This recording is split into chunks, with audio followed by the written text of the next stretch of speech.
As the use of unmanned vehicles has evolved from mere scientific or military mission tool to public transportation, unmanned autonomous ship is now considered as an option for daily transportation.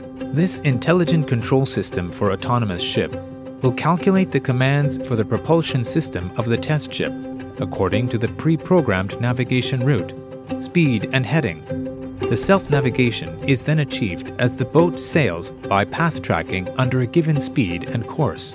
The system can also avoid possible collision with other boats coming forward.